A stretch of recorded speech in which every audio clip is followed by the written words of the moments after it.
Blessed day, learners! Today is another exciting and fun-filled learning experience here in the world of science. So, what are you waiting for? Come on, let's explore the amazing world of science. Begin with a review of your past lesson. I will ask you 3 questions. Choose the letter of your best answer. You have 5 seconds to comment your answer. If you're ready, let us start. First question, which of the following bonds will have the highest electrical and thermal conductivity? Is it A, ionic bond, B, metallic bond, C, covalent bond, or D, non-polar covalent bond? The timer starts now.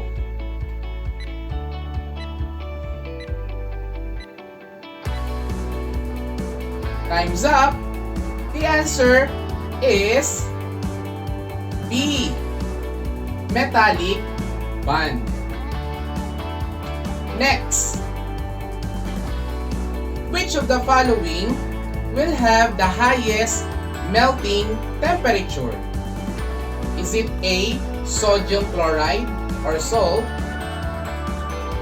B, paraffin wax or candle wax, C, sucrose or table sugar, or D, lead wire? The timer starts now.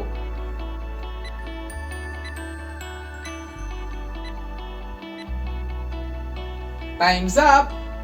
The answer is B, paraffin wax or candle wax.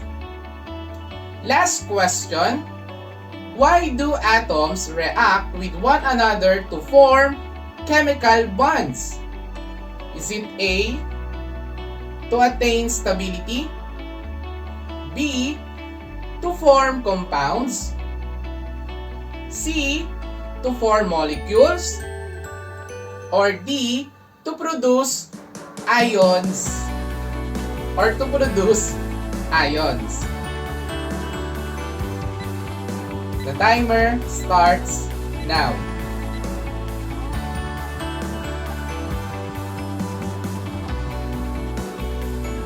Time's up.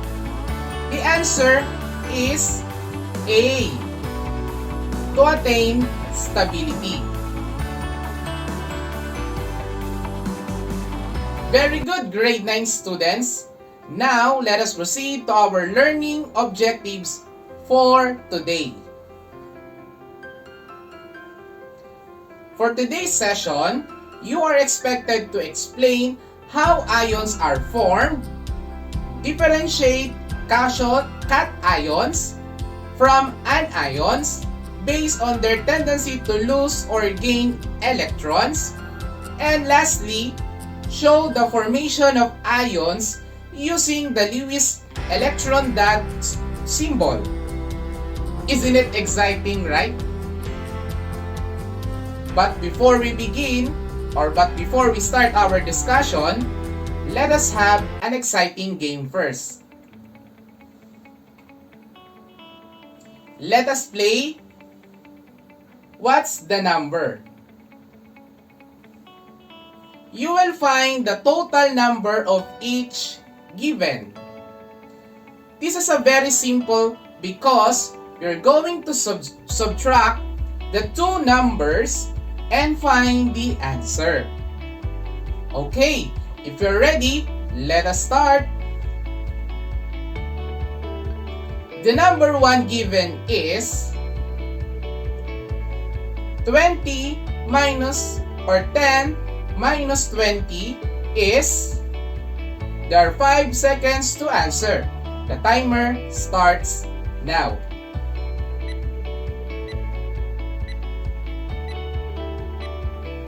Time's up. The answer or the correct answer is negative 10. This is the second number. 35 minus 8. The timer starts now.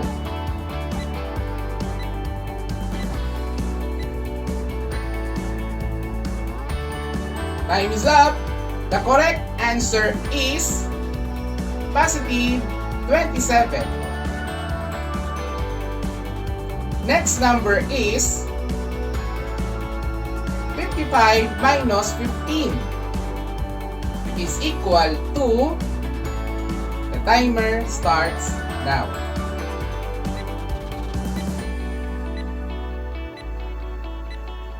Time's up. The correct answer is positive 40. This is the last number. 46 minus 87. The timer starts now.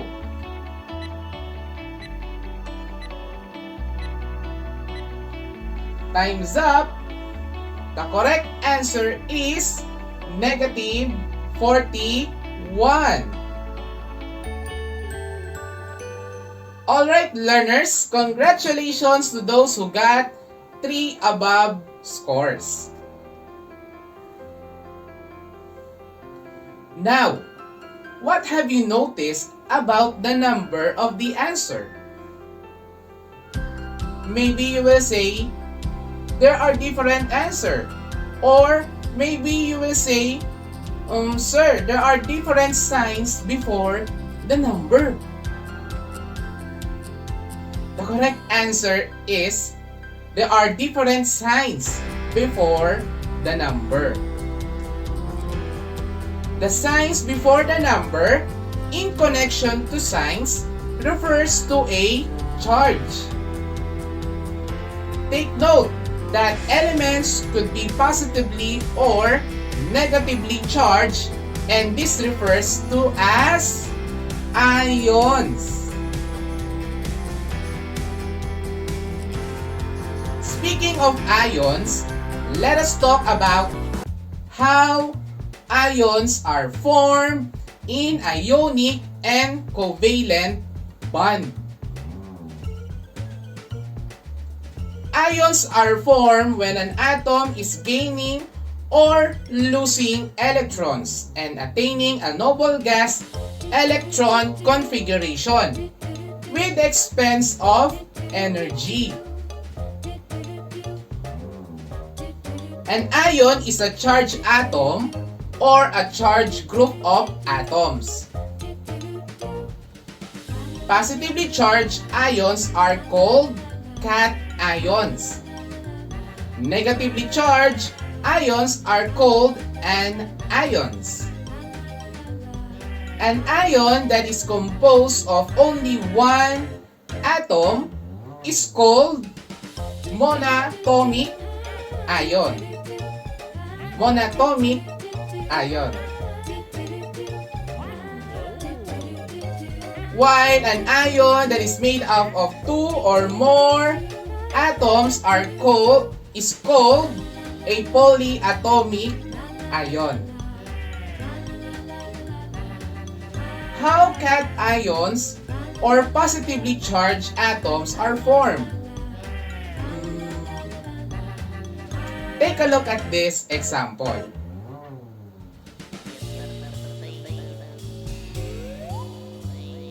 As you can see in the example, the valence electron of sodium, or Na as the symbol, is 1. And the charge form is positive 1. Another example is calcium with a symbol of C, capital C, and small a. Calcium has 2 valence electrons.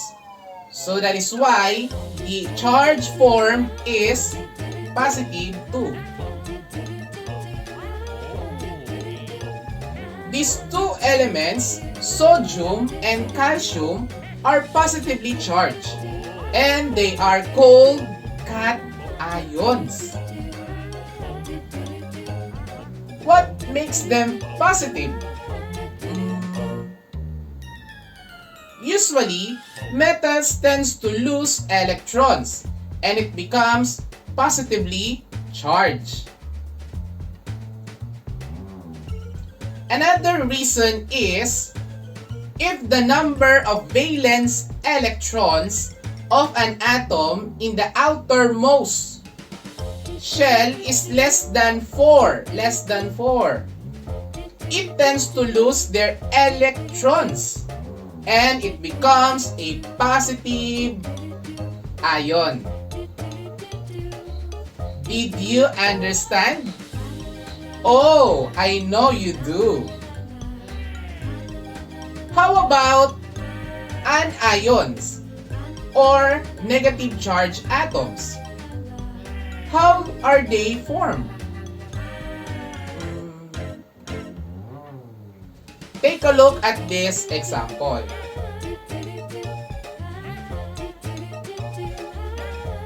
As you can see in the example, the valence electron of oxygen is 6.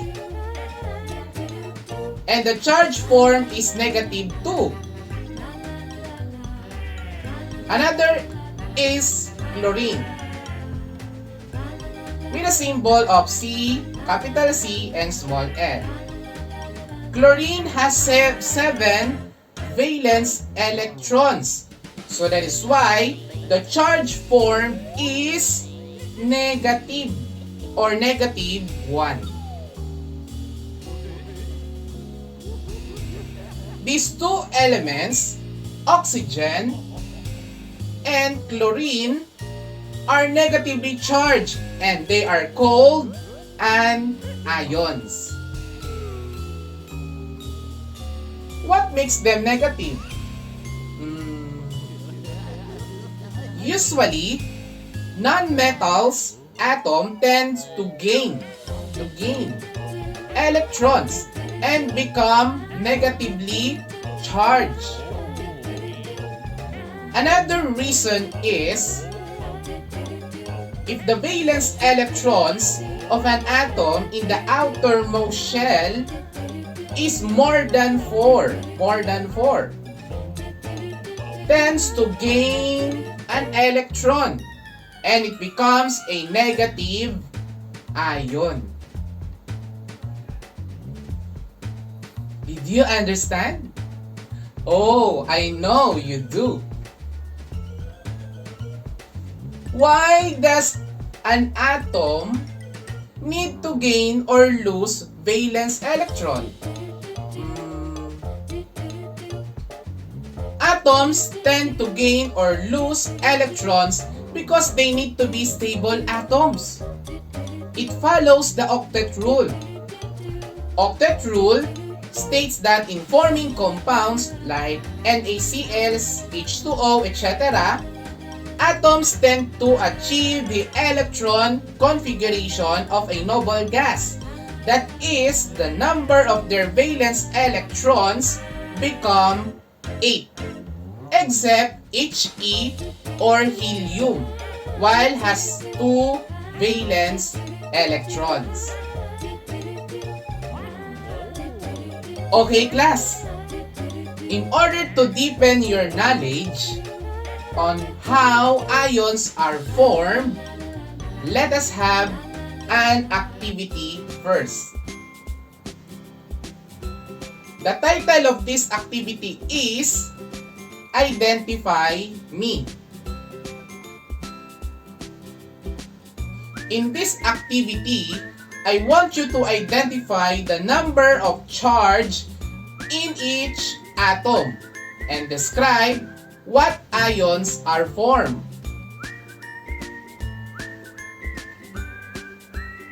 Example: Li or lithium has 1 valence electron. The answer for this is positive 1. or the type of ions is cation. Now, it is your turn.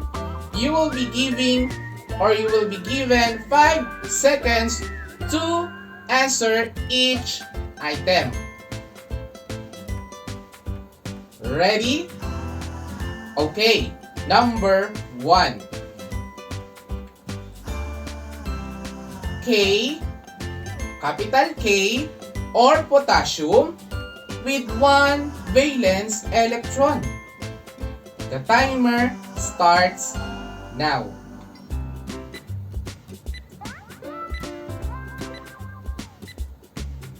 Time's up.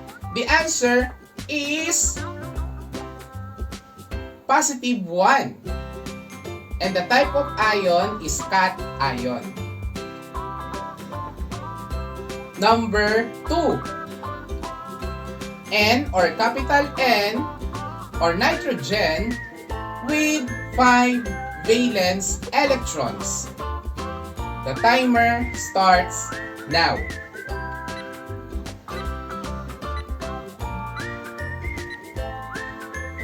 Time's up. The answer is negative 3 and the type of ion is an ion. Number 3.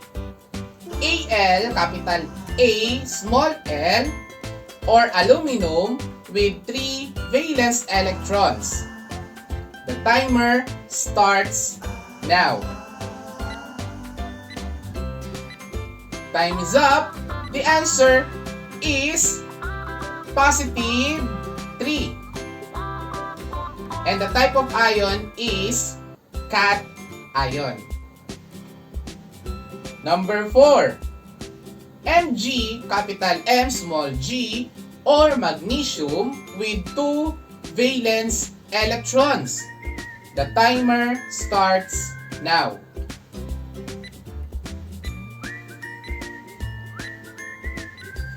Time's up. The answer is positive 2 or the type of ion is cation.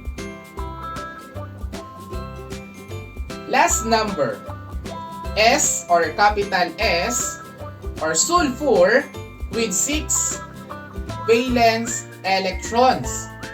The timer starts now.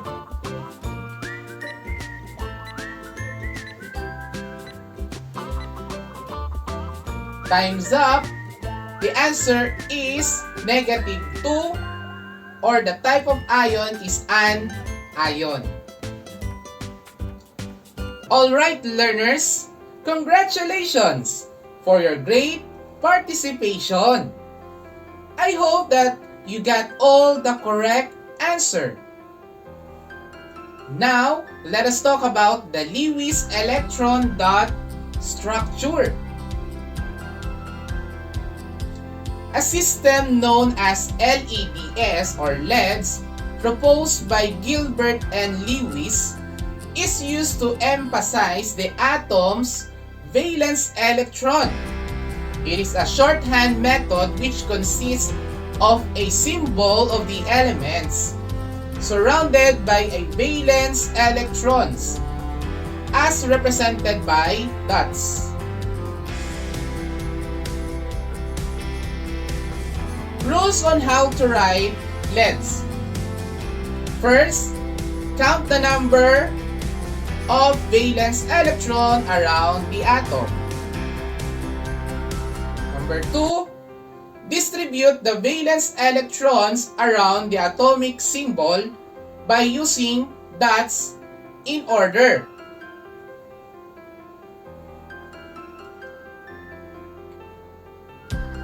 The first example is hydrogen,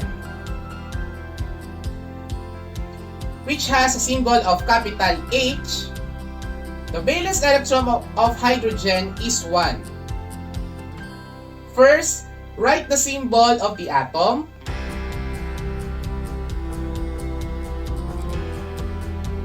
Second, draw a dot at the left side of the symbol. For consistency, since the position of dots does not matter. Another example is carbon. In this case, carbon has 4 valence electrons. You may draw a dot starting from the left side of the symbol and continue in a clockwise manner. This will make your LEDs more organized and simpler. Now class, did you get the example? Oh, I know most of you are fast learners. Alright class, let's have a practice of your understanding by doing this exciting activity. First, I want you to get your periodic table of elements, your notebook, and a pentel pen or ball pen. Second, you are going to write your Lewis electron dot structure based on the given example. Third, after you write your answer, take a photo. Take a photo on it and send it to the comment section below. Make sure your photo is clear and not pixelated. I will be giving you 20 seconds to do this. Are you ready? Let us start. Number 1.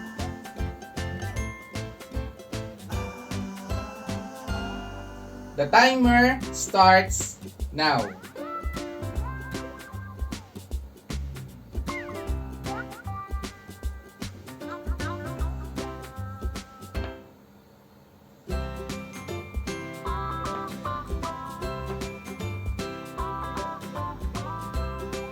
Three, two, one.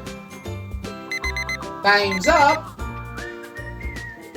The answer is this one. Number 2. The timer starts now.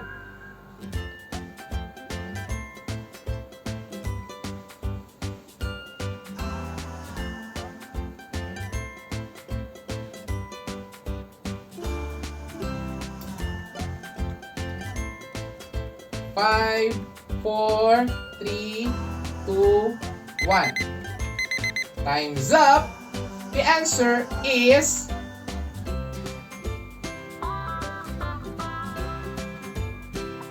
alright class, if you got all the correct answers, you are excellent. Students, always remember this. Number 1, metals tend to lose electrons and become positively charged. Non-metals tends to gain electrons and become negatively charged. Number 2, octet rule states that in forming compounds, atoms tend to achieve the electron configuration of a noble gas. That is, the number of their valence electrons become 8, except for helium or He, while it has 2 valence electrons. Lastly, a system known as LEDs or Lewis electron dot structure proposed by Gilbert and Lewis is used to emphasize the atom's valence electron. Alright class, let us test your understanding by means of this short game. And I called it Ions ang sagot. Or Ions ang sagot. Ions ang sagot. I want you to determine the type of ions, cations or anions, that will form in the following given. You will be given 5 seconds to type your answer in the comment section. Let us have number 1. The timer starts now.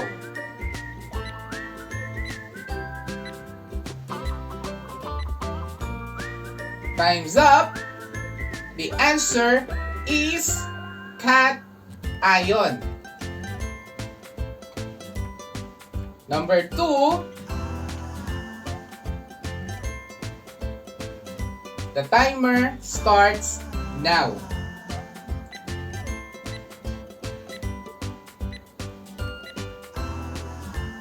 Time's up.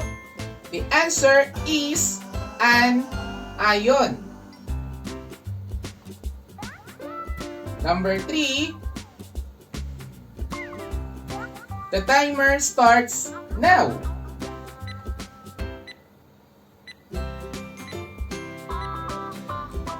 Time's up. The answer is cation. Number 4. The timer starts now.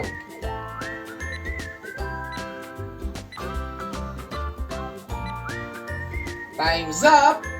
The answer is an ion.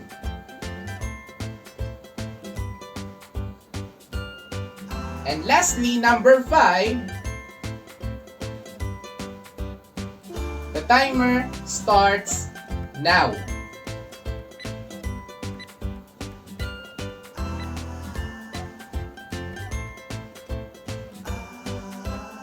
Time's up. The answer is cation. Alright, learners, congratulations for doing a great job! Alright, learners, thank you very much for watching our session today. I hope you learned and enjoyed this session. Again, this is Mr. Rogelio Rivera, your science teacher. Thank